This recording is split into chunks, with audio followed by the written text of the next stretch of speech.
Hello everyone, today I will tell you about the film The Killer. Enjoy watching. The film begins in Paris, in an empty apartment where a nameless hitman has made himself comfortable. The killer waits for his victim for several days, admiring the beauty of the city from the window, listening to music, doing yoga, and having off-screen conversations. Occasionally he goes outside, disguised as a tourist, to stock up on food and talk to his superiors on the phone. The killer warns that he will wait a couple more days, after which he will wind up the operation. The target never shows up. After the conversation, a disposable smartphone is crushed by the powerful heel of a stern man so that no one can track the signal. Returning to the hideout, the killer examines passers-by through the prism of a telescopic sight. People seem less annoying in it. In the evening, the man is assembling a sniper rifle when he suddenly hears footsteps outside the door. Having intercepted the weapon, he sneaks up to the entrance. The door opens slightly, and the postman lazily throws a stack of mail into the crack, then leaves without receiving a welcome piece of lead to the head. Having not waited for the target, the killer goes to sleep on the table at window level. From time to time, he wakes up to the alarm clock to make sure that no one has moved into the house across the street. During one of these awakenings, he notices movement. The maid is preparing the room for occupancy. Time to work, the killer realizes and reassembles the rifle. Having leveled the table at a convenient height for shooting, the killer waits for the target. He appears in the company of a girl of low moral principles, but high financial rates. The killer carefully prepares for the shot, putting drops in his eyes, aligning his pulse with breathing techniques. The killer watches through the scope, waiting for the right moment. Such a chance comes when the woman comes out to the client. The killer aims at the head, pulls the trigger. The bullet flies and kills the prostitute who made a careless step without reaching the desired head. Realizing that the task has failed, the killer quickly leaves the lair. Down below, putting on a helmet for camouflage, he unfastens the moped and rides away, trying to avoid the police cars that quickly arrive at the scene. Riding along the Parisian streets, the man gets rid of the weapon, throwing it in different places, including in the back of a garbage truck that turns up.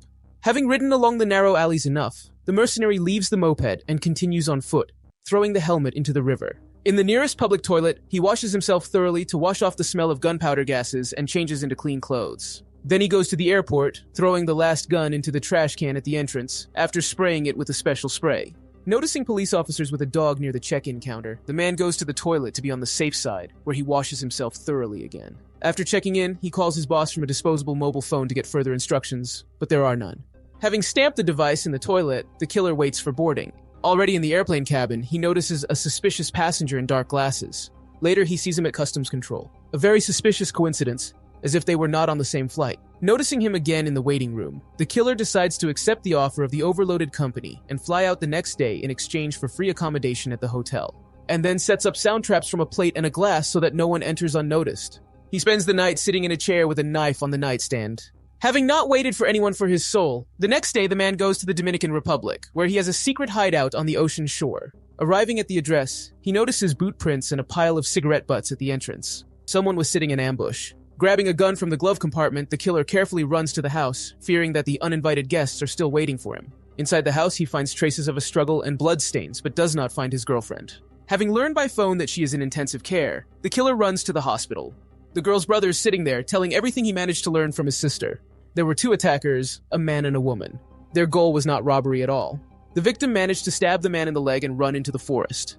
There she noticed a green taxi in which the attackers left. The killer remains with his friend in the ward. The doctor says that the girl's condition has stabilized so that she can be transported to a private clinic.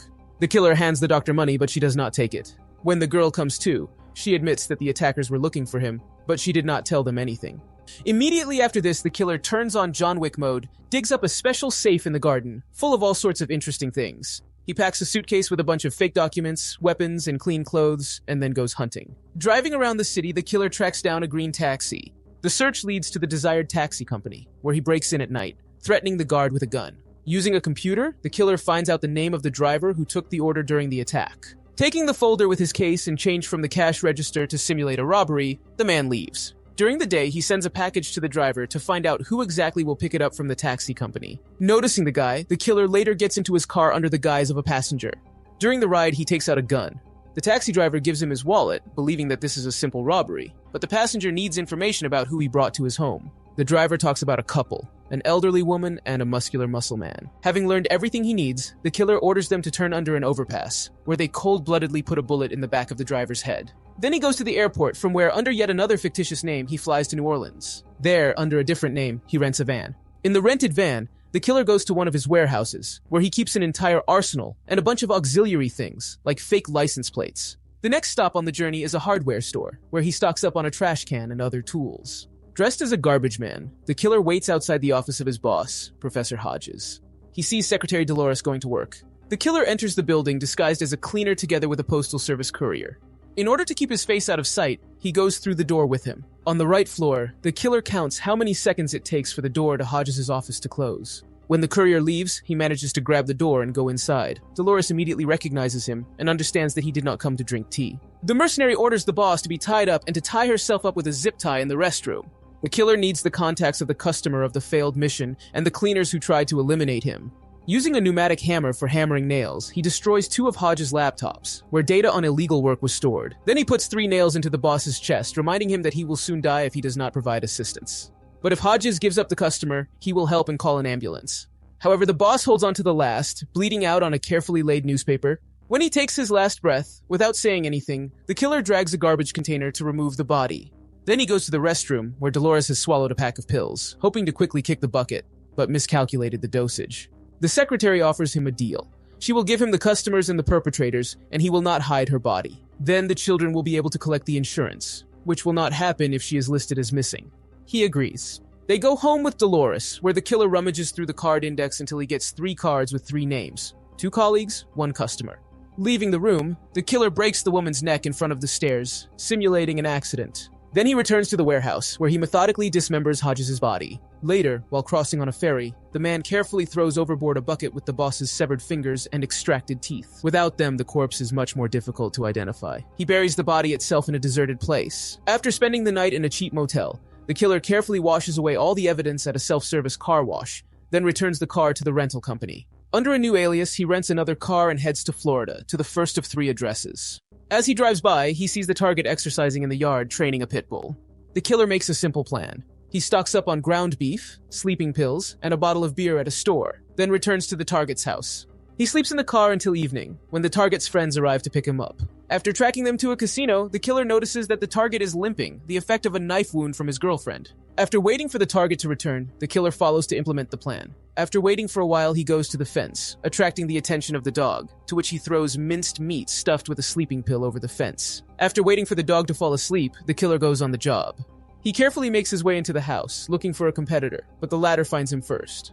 A fight ensues, in which the firearm quickly ends up on the floor and rolls under the bed. The big guy beats up the uninvited guest. The killer has to run away throughout the house, fighting back with improvised objects. He almost manages to strangle the target, but the latter insidiously falls on his back, crushing him with his own weight. An iron poker is used, somewhat equalizing the weight categories. But even so, the guest cannot win. The owner throws him to the floor, nails him with an overturned table, and grabs the barrel. With a deft move, the killer impales him on a wooden table leg. Taking advantage of the hesitation, the guest hides behind a kitchen cabinet. Distracted by a discarded grater, the killer runs into the bedroom where he dropped his gun. The wounded thug follows him, but finds a bullet through the closed door. The killer follows to make a control shot to the head. The noise of the shot will be a sleeping pit bull.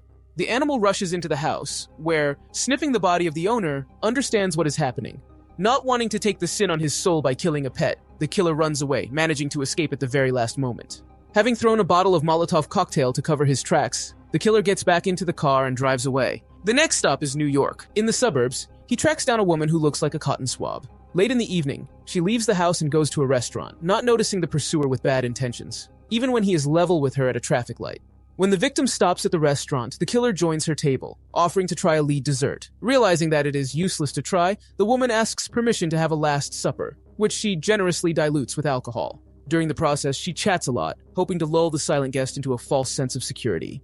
After drinking one last glass, the killer takes the woman out into the fresh air. Going down to the embankment, she slips and falls. She extends her hand asking for help, but gets a well-aimed bullet to the forehead. When she falls, a knife is visible in her left hand. The next target is the customer in Chicago.